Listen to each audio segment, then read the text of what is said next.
नमस्कार, मैं हूं श्वेता सिंह और आप देख रहे हैं आज तक। चीन के खिलाफ जो गतिरोध चल रहा है उसमें हाथ भी हैं, हथियार भी हैं, कूटनीति भी है, बाजार भी है, लेकिन अब जो सबसे ताजा हथियार जिसका इस्तेमाल किया जा रहा है वो है माइंड गेम। और प्रधानमंत्री मोदी का माइंड गेम ऐसा है जिसका विश्लेषण करते करते चीन को अरसा लग जाएगा।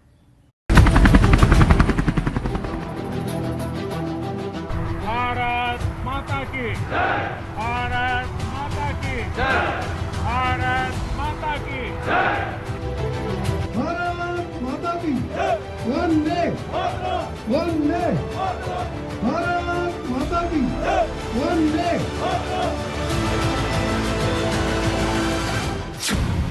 इस तस्वीर से बीजिंग क्यों हिला है? इस तस्वीर से पीएम मोदी ने कौन सी जंग जीती है? इस तस्वीर में हिंदुस्तान की कौन सी ताकत छिपी है?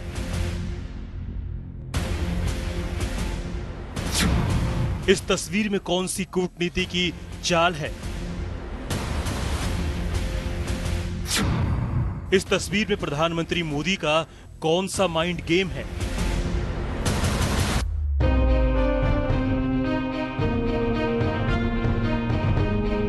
लद्दाख हिंदुस्तान का और लद्दाख में प्रधानमंत्री हिंदुस्तान का। शुक्रवार को प्रधानमंत्री नरेंद्र मोदी ने लद्दाख के लोगों का ऐसा गौरव बढ़ाया जिसे वो युगों युगों तक याद रखेंगे।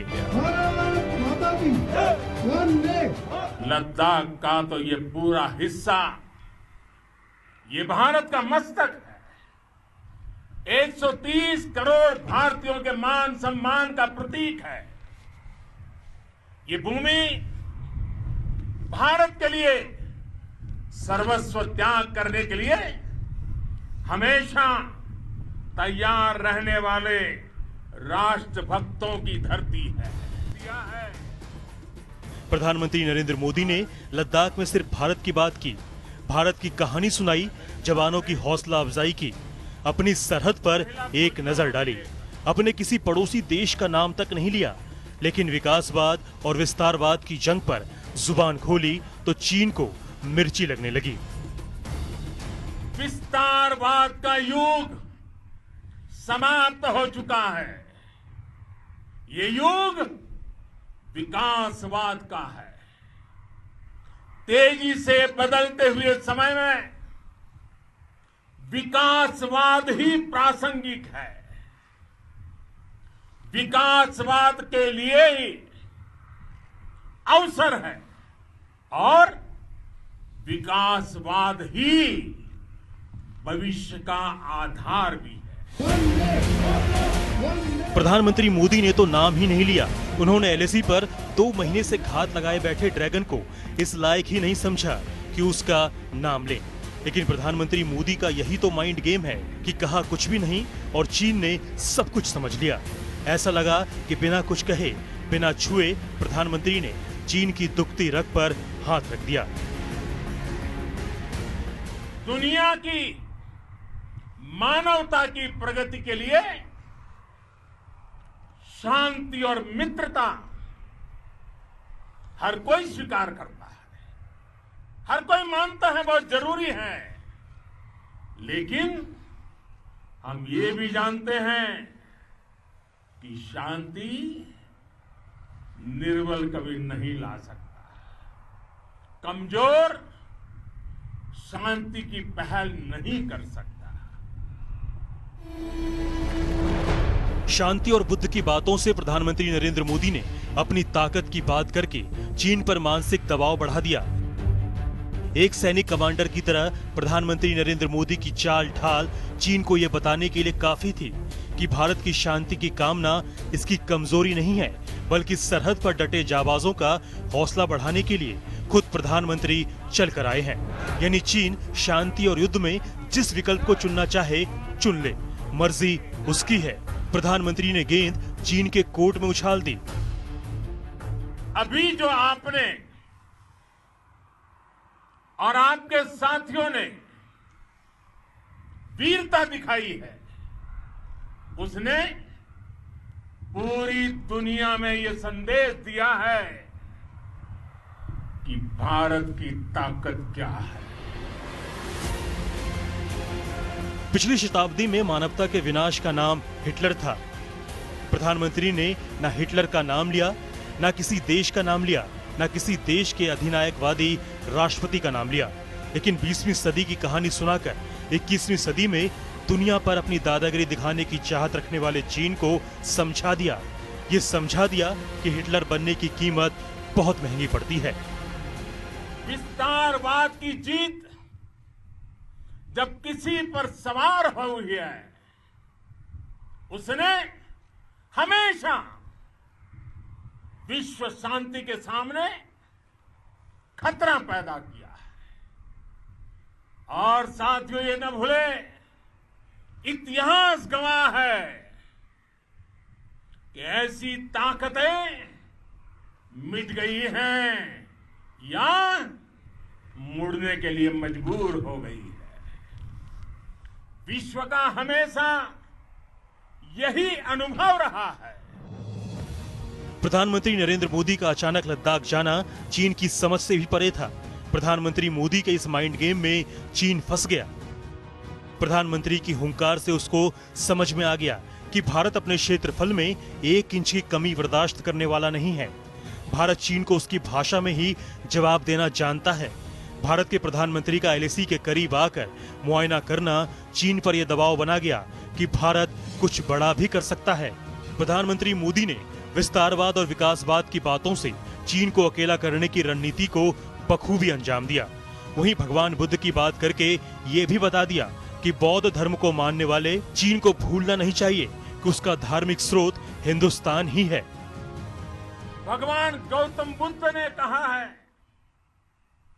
साहस का संबंध प्रतिबद्धता से है, कन्विक्शन से है। साहस करुणा है, साहस कंपेशन है। अब देखिए कि प्रधानमंत्री मोदी लद्दाख गए नहीं कि चीन की तिलमिलाहट सामने आ गई। अपने सरकारी मुखपत्र ग्लोबल टाइम्स में चीन ने गीदड़ भभकी दी कि चीनी सेना को हल्के में ना ले, चीन भारत से मजबूत है। दरअसल प्रधानमंत्री मोदी का विस्तारवादी वाला बयान चीन को चुभ गया। प्रधानमंत्री ने नाम नहीं लिया तो क्या हुआ, चोर तो अपनी दाढ़ी में तिनका ढूंढने ही लगता है। As to your first question, now India and China are in communication and negotiations on lowering the temperature through military and diplomatic channels. So no party should engage in any action that may escalate the tension at this point. नीमू forward post से प्रधानमंत्री नरेंद्र मोदी ने LAC की तरफ देखा तो चीन की सेना को यही लगा होगा कि हिंदुस्तान के प्रधानमंत्री ने उसकी औकात को तोड़ लिया है। चीन के पास खुद को सुधारने के अलावा और कोई रास्ता नहीं है। अभिषेक भल्ला के साथ मंजीत नेगी, लेह आज तक। जिस तरह से प्रधानमंत्री नरेंद्र मोदी ने सैनिकों को संबोधित किया, ये दरअसल एक सेनापति का लहजा होता है। जैसे युद्ध में निकलते हुए सैनिकों से उनके कमांडर्स बात करते हैं, उस तरह का लहजा था। प्रधानमंत्री नरेंद्र मोदी अपने सभी विचारों को लेकर पूरी तरीके से स्पष्ट थे और शौर्य को उनकी सलामी सैनिकों के लिए एक बहुत बड़ा संदेश थी।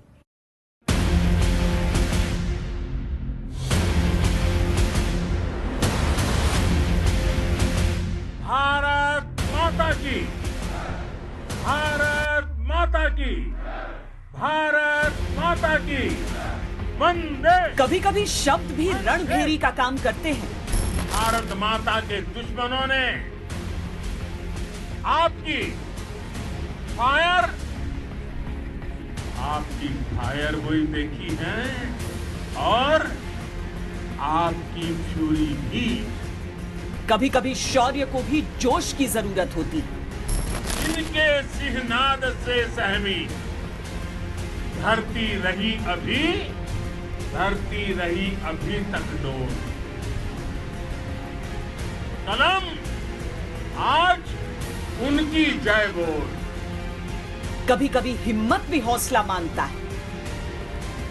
आपकी भुजाएं उन चट्टानों जैसी मजबूत है जो आपके इर्द गिर्द खड़ी है।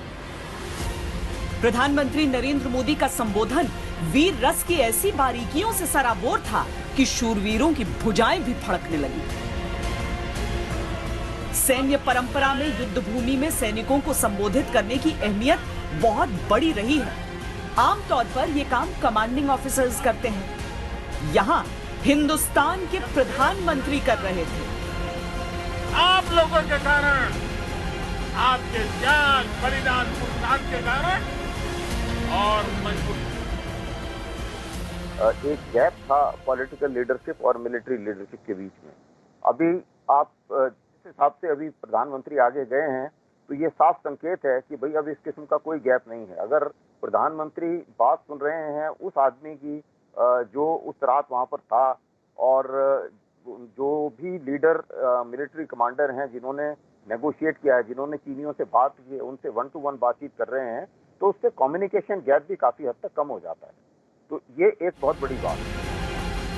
युद्ध भूमि में सैनिकों को संबोधित करने के कई कारण होते हैं। अव्वल तो ये कि सैनिकों को उनके मिशन के बारे में बताया जाए, यानी किसी तरह का असमंजस न रहे। दूसरा ये कि सैनिकों को अपनी शक्ति का एहसास हो और वो दोगुने जोश के साथ दुश्मन पर वार करें। तीसरा ये कि उन्हें ये समझ आए कि नेतृत्व किस परिस्थिति में उनसे कैसी अपेक्षा कर रहा है। विश्व ने हमारे वीरों का पराक्रम भी देखा है और विश्व शांति के उनके प्रयासों को महसूस भी किया है। हमने हमेशा मानवता की, इंसानियत की, ह्यूमैनिटी की रक्षा और सुरक्षा के लिए काम किया है, जीवन खपाया है। आप सभी भारत के इसी लक्ष्य को, भारत की इसी परंपरा को, भारत की इस महान संस्कृति को स्थापित करने वाले अगवा लीडर। जहां किसी भी मोर्चे पर निकलने से पहले कमांडर का एक छोटा सा भाषण सैनिकों के भीतर एक ऐसी ऊर्जा का संचार करता है जो मिशन की कामयाबी के लिए बेहद जरूरी होता है। इसे भी आप एक तरह का माइंड गेम कह सकते हैं, जहां दिमाग के नियंत्रण से शरीर की शक्ति को बढ़ाया जाता है।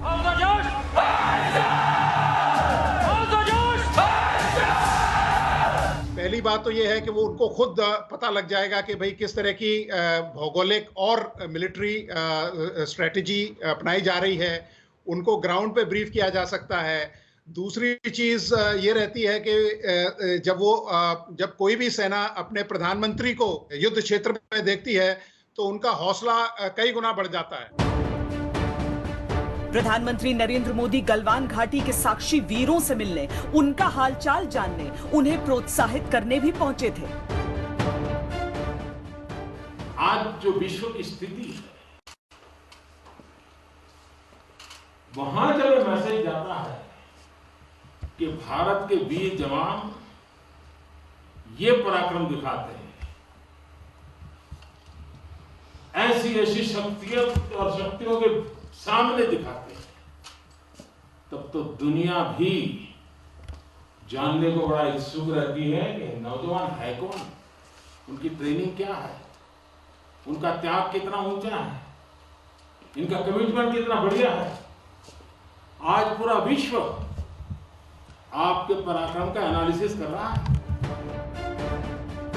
जब देश का प्रधानमंत्री ही सैनिकों से सीधा मुखातिब हो तो महत्व कई गुना बढ़ जाता है। सैनिकों ने सालों तक चीन के सामने एक रक्षात्मक रुख अपनाया, जहां चीनी अतिक्रमण करते थे और शांति बनाए रखने की जिम्मेदारी होती थी हमारी। लेकिन अब चूंकि प्रधानमंत्री ने खुद सैनिकों को संबोधित किया और हर बात को स्पष्ट किया, तो असर अलग ही होगा। मैं आज सिर्फ और सिर्फ आपको प्रणाम करने आया हूं, आपको छू करके, आपको देख करके एक ऊर्जा लेकर के जाऊंगा, एक प्रेरणा लेकर के जा रहा हूं।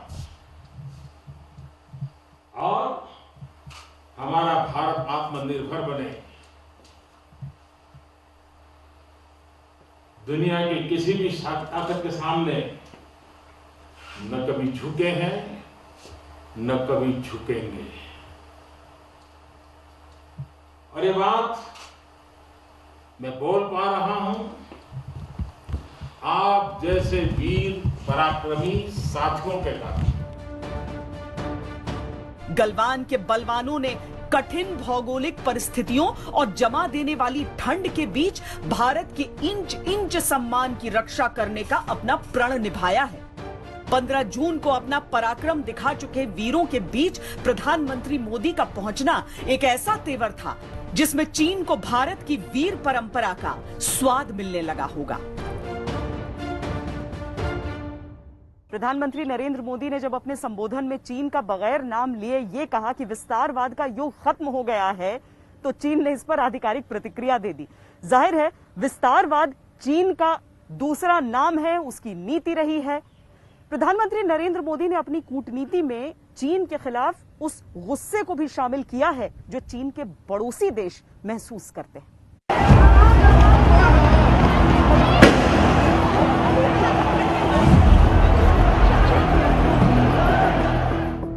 वो कहते हैं ना कि दुश्मन का दुश्मन दोस्त। बस चीन ने अपने पड़ोसियों को दुश्मन बनाया और भारत ने उनको अपना दोस्त। प्रधानमंत्री नरेंद्र मोदी ने इस पुरानी कूटनीति को आजमाया और नतीजा ये निकला कि आज चीन के कमोबेश सारे पड़ोसी देश उसके खिलाफ खड़े हैं, चाहे जिस देश में उसकी सीमा मिलती हो। चीन की ये विस्तारवादी नीति पिछले सदी में जर्मनी के हिटलर की याद दिलाती है। प्रधानमंत्री मोदी ने न हिटलर का नाम लिया न शी जिनपिंग का, लेकिन इशारों में लद्दाख से जो कुछ कहा उससे दुनिया के कान खड़े हो गए।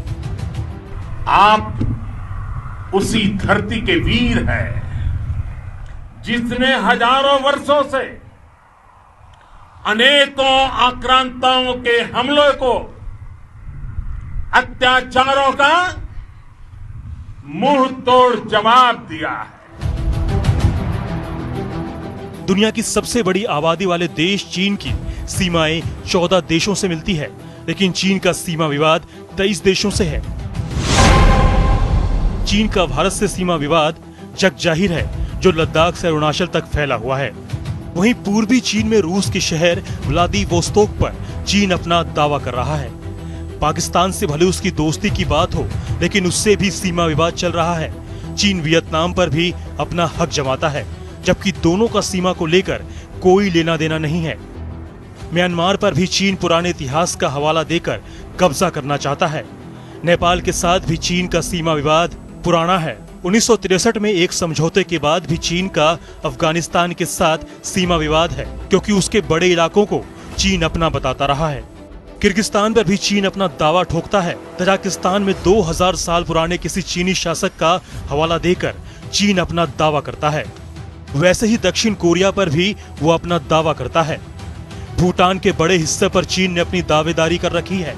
इसके अलावा हांगकांग को ऑटोनोमस का दर्जा मिला है, लेकिन चीन उसकी स्वायत्तता का अतिक्रमण करता रहता है। ताइवान की चुनी हुई सरकार को चीन मानता नहीं। तिब्बत की संप्रभुता को चीन बिल्कुल नहीं मानता।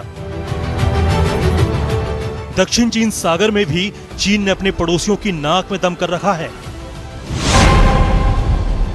वहां वियतनाम, मलेशिया, इंडोनेशिया और फिलीपींस के साथ उसका विवाद चल रहा है।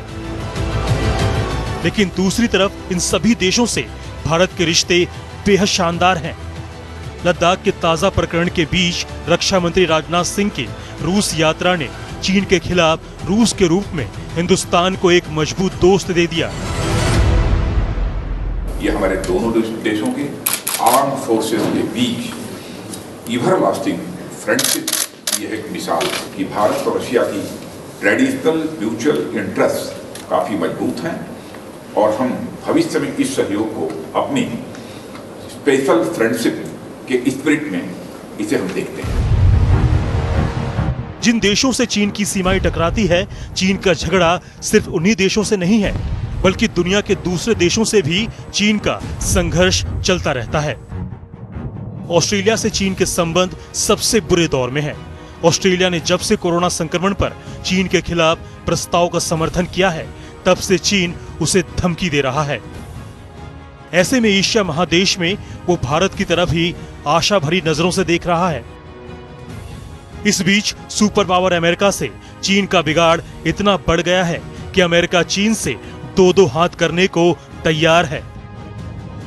I just talked about the threat from the Chinese Communist Party. So now threats to India, threats to Vietnam, threats to Malaysia, Indonesia, South China Sea challenges, the Philippines. We're going to make sure we're postured appropriately to counter the PLA. We think that's the challenge of our time, and we're going to make sure we have resources in place to do that. चीन के खिलाफ भारत की लड़ाई को प्रधानमंत्री मोदी के दोस्त ही आसान कर रहे हैं। अमेरिका ने पहले ही ताइवान के करीब अपने 3 न्यूक्लियर एयरक्राफ्ट कैरियर को तैनात कर दिया है, जिसमें 2 ताइवान बाकी मित्र देशों के साथ युद्ध अभ्यास कर रहे हैं। वहीं तीसरा एयरक्राफ्ट कैरियर जापान के पास गश्त लगा रहा है। प्रशांत महासागर में तैनात ये 3 विमान वाहक हैं, यूएसएस थियोडोर रूजवेल्ट, यूएसएस निमित्ज और यूएसएस रोनाल्ड रीगन। एक अनुमान के मुताबिक पूरे एशिया में चीन के चारों ओर 2 लाख से ज्यादा अमेरिकी सेना के जवान तैनात हैं। आज तक ब्यूरो।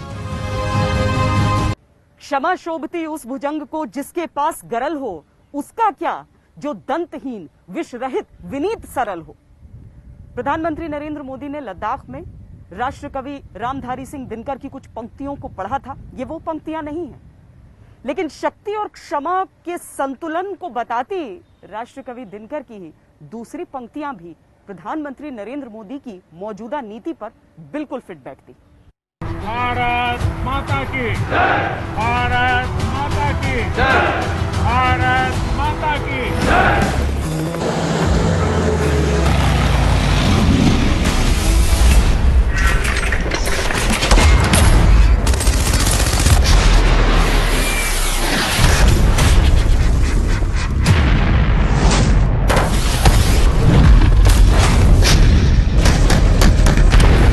युद्ध की रट नहीं, शांति का प्रस्ताव।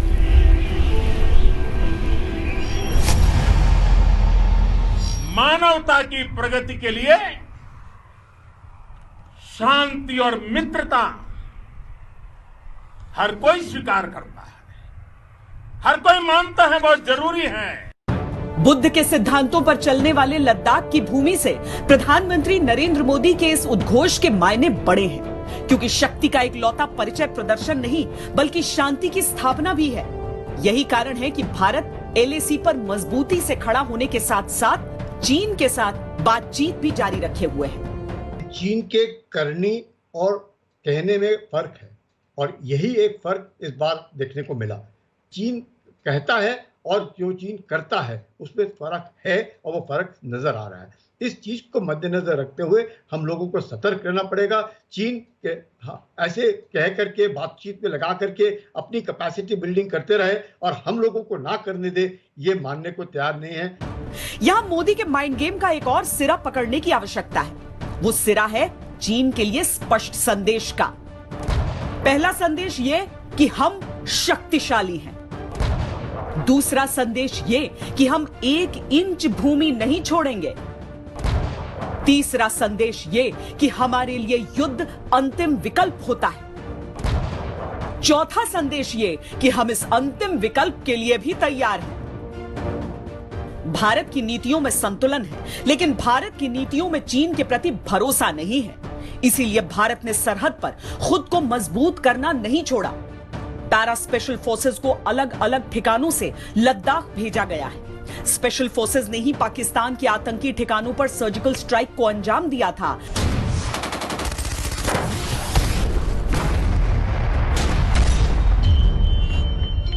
पाकिस्तान के साथ साथ चीनी फ्रंट पर इनकी तैनाती मामले की गंभीरता को बता रही है। स्पेशल फोर्सेस खास ट्रुप्स होते हैं जो कि अपनी ट्रेनिंग, इक्विपमेंट और काबिलियत की वजह से ऐसे टास्क कर सकते हैं जो इनसे 20 गुना फौज में नहीं कर सकती। ये हर फौज में स्पेशल ट्रुप्स होते हैं।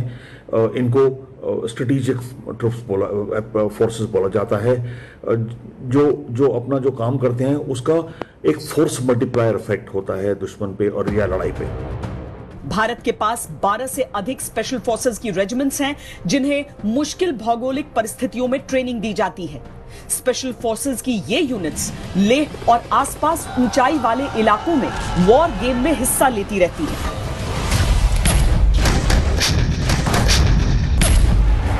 इन कमांडोज की जाबाजी अब पाकिस्तान पर सर्जिकल स्ट्राइक के दौरान देख चुके हैं। अब जरूरत पड़ी तो ये लाइन ऑफ एक्चुअल कंट्रोल पर पैराड्रॉप कर उतरेंगे और दुश्मन के दांत खट्टे कर देंगे। दरअसल कई पोजीशंस पर चीन भौगोलिक स्थिति की वजह से 19-20 में भारत पे 20 पड़ता रहा है। संघर्ष की स्थिति में उसके सैनिक फटाफट पहुंचते रहे हैं, लेकिन अब भारत उड़ के अपने दुश्मन पर वार करेगा।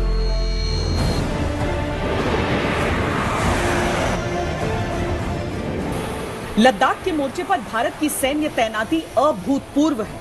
जरूरत पड़ने पर सैन्य साजो सामान की भी कमी न हो, इसके लिए सरकार ने तेजी से फैसले लेने शुरू कर दिए हैं। सरकार ने 38,900 करोड़ रुपए के लड़ाकू विमान, मिसाइल सिस्टम और हथियारों की खरीद को मंजूरी दी है। पिछले महीने रक्षा मंत्री राजनाथ सिंह जब रूस गए थे, तो भारत को जल्द रक्षा आपूर्ति कराने के लिए उन्होंने अहम बैठकें की थी और चीन के एतराज के बावजूद रूस इस पर सहमत हुआ था। फ्रांस भी 4 से 6 राफेल लड़ाकू विमान 27 जुलाई तक भारत को सौंप देगा।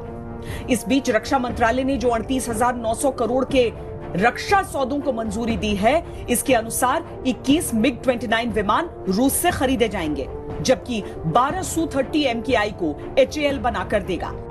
रक्षा मंत्रालय ने 59 मौजूदा मिग-29 विमानों को अपग्रेड करने के प्रस्ताव को भी हरी झंडी दे दी है।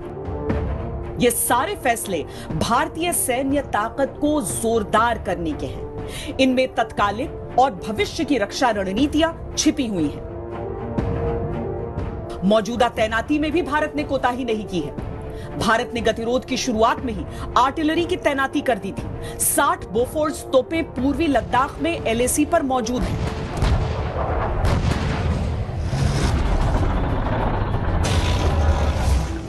टैंकों का अलग ही रुतबा होता है। लोहे के इन योद्धाओं की ताकत ही अलग होती है और T-90 यानी भीष्म भारत का महाबली मोर्चे पर तैनात है। अपाचे दुनिया की सबसे उन्नत तकनीक वाले युद्धक हेलीकॉप्टर्स हैं। इनका इस्तेमाल अमेरिकी सेना करती है। ये मल्टी रोल कॉम्बैट हेलीकॉप्टर हैं जो लगातार LAC की गश्त कर रहे हैं। पहाड़ पठार से लेकर लद्दाख के नीले आकाश में भारतीय सेना के सर्वश्रेष्ठ हथियार शौर्य का परिचय दे रहे हैं। भारत ने अपना सर्वश्रेष्ठ लड़ाकू विमान Su-30 MKI भी यहां पर उतार दिया है।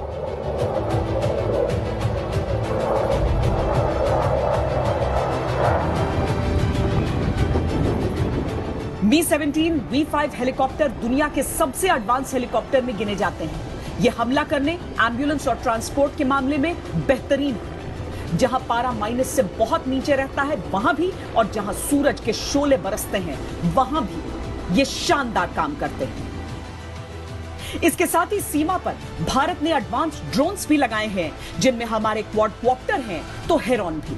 श्वेता सिंह, आज तक। प्रधानमंत्री नरेंद्र मोदी के लद्दाख दौरे से पाकिस्तान भी सकते में आ गया। दरअसल भारत ने ऐसी हुंकार भरी है कि हर एक पड़ोसी जो सोच रहा था कि चीन के साजिश में एक हिस्सा बन जाए, वो डर कर, सहम कर अपने दायरे में लौटने का प्रयास कर रहा है।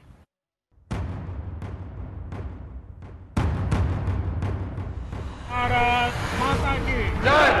भारत माता की जय।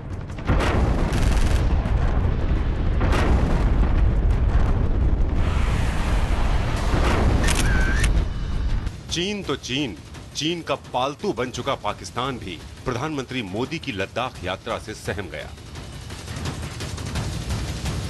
कहां तो पाकिस्तान ने चीन की मदद के लिए गिलगिट बाल्टिस्तान में अपने सैनिकों का अतिरिक्त जमावड़ा कर रखा था, और कहां बाद में कहने लगा कि मैंने तो ऐसा किया ही नहीं। LAC के पास अपने पराक्रमी जवानों का हौसला जब प्रधानमंत्री नरेंद्र मोदी ने बढ़ाया, तो चीन पाकिस्तान के हौसले भी पस्त होने लगे। अभी जो आपने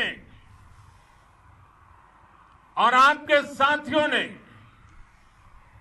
वीरता दिखाई है, उसने पूरी दुनिया में ये संदेश दिया है कि भारत की ताकत क्या है। प्रधानमंत्री नरेंद्र मोदी ने तय कर लिया है कि चीन को भी पाकिस्तान बना देना है। जैसे पाकिस्तान आज पैसे पैसे का मुहताज है, वैसा ही हाल चीन का भी हो सकता है। ये बेवजह नहीं है कि चीन की तिलमिलाहट सिर्फ प्रधानमंत्री के लेह जाने से ही नहीं है, बल्कि पीएम मोदी की डिजिटल स्ट्राइक से भी है।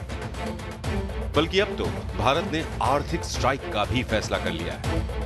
नेपाल और भारत में रोटी और बेटी का रिश्ता रहा है, लेकिन वहां के प्रधानमंत्री केपी शर्मा ओली ने यह कोशिश की चीन के बहकावे में आकर कि वो भारत के हिस्सों को अपना हिस्सा दिखा सकें, भारत के साथ टकराव की स्थिति बना सकें।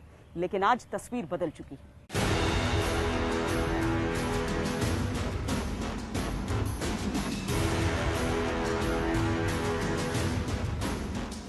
चीन ने चाल चली कि नेपाल को आगे खड़ा करके हिंदुस्तान को परेशान कर देगा।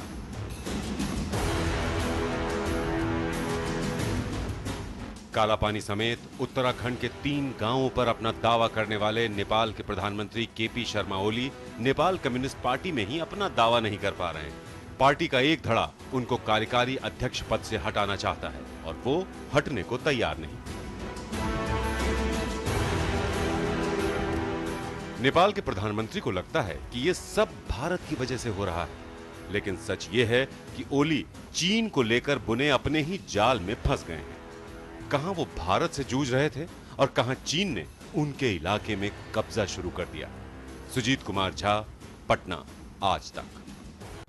भारत एक एक करके हर दुश्मन से निपट रहा है, सबको शिकस्त दे रहा है, लेकिन जहां तक मुख्य दुश्मन यानी चीन का सवाल है, उसमें समय लगेगा, क्योंकि चीन मानते मानते बहुत वक्त लगाता है। भारत हालांकि इस बार पूरी तैयारी कर चुका है।